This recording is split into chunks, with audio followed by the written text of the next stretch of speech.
경기도 구리에서 어제 일어난 일입니다. 태풍 피해는 아니고요. 태풍이 오기 전인 어제 오후에 교문동 아파트 인근에 왕복 4차로 도로라고 합니다. 이렇게 땅이 꺼졌는데 맨 처음에 사진만 봤을 때는 이거 우리나라 맞나? 라는 생각을 했다. 이런 분들도 많이 계세요. 네, 갑자기 거대한 규모의 땅꺼짐 현상이 일어나서 네. 우리나라가 땅꺼짐이 있어도 좀 규모가 작게 보통은 일어나는데 요번에 구리시 땅꺼짐 같은 경우에는 처음에 지름 15m 정도로 푹 꺼졌다는 거예요. 그러다가 점점 커져가지고 가로 30m, 세로 20m, 깊이 6m 거대하게 네. 땅이 패인 거잖아요. 근데 다행히 인명피해는 없었다고 합니다. 마침 그 위에 지나가는 분은 없었는데, 근데 이제 주민분들이 바로 옆에가 아파트 단지라서 대피를 하고 이제 그분들이 걱정하시는 게 혹시 이게 이 일대 전체적으로 집안이 약해진 거라면 이제 문제가 생기는 거 아니야? 아파트 네. 붕괴라든가 아파트 가격 떨어지는 거 아니냐? 이렇게 걱정들을 했다고 하는데 일단 아파트 붕괴 우려는 없다는 쪽으로 지금 이야기가 나왔습니다. 그리고 이 현상이 일어난 원인에 대해서는 좀 조사를 하고 있는데 이 일대에 지하철 공사를 하고 있었다고 하는데 네. 그게 혹시 영향을 미친 것인지, 그리고 최근에 장마가 있었기 때문에 장마로 인해서 땅 밑에서 이제 물길이 흐르면서 흙을 쓸어가 버려서 그래서 땅 속에 이제 텅 비게 된 것인지, 아니면 상수도관, 하수도관 이런 것 때문에 영향을 미친 것인지 이런 걸 조사하고 있다고 하는데,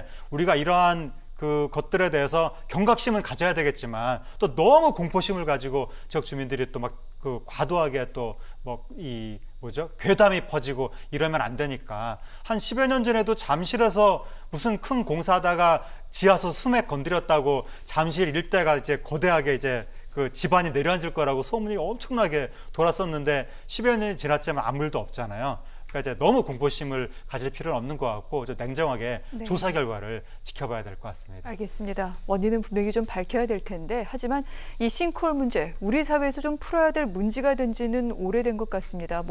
장마가 오고 난 뒤에 길 다니면서 이곳저곳 패인 곳들 많죠. 이 포트홀로 인한 사고들도 계속해서 잇따르고 있는데 더 큰일 나기 전에 좀 따져봐야 되는 부분은 분명히 있지 않겠습니까? 네, 그러니까 싱크홀, 포트홀 다 문제인데, 싱크홀은 땅꺼짐이라고 해서 땅이 이제 크게 꺼지는 거고, 포트홀은 아스팔트 도로 같은 데서 네. 비 온 뒤에 패여가지고 그것 때문에 교통사고가 날 수도 있고 굉장히 심각한 문제가 발생할 수 있는 건데, 이제 땅꺼짐, 싱크홀 같은 경우에는 다행히 2013년부터 2017년까지는 한 연 800건에서 1000건 사이를 왔다 갔다 하면서 상당히 많이 생겼었는데 네. 그 후로는 좀 줄어드는 추세입니다. 작년에 192건이고 줄어드는 추세이긴 한데 그래도 한 건이라도 크게 위험할 수 있는 것이기 때문에 우리가 경각심은 가져야 되고, 이 땅꺼짐의 원인으로 지목되는 게 하수관 손상 네. 66%, 그다음에 공사, 또 상수관 손상 이런 네. 것들이 있기 때문에 평소에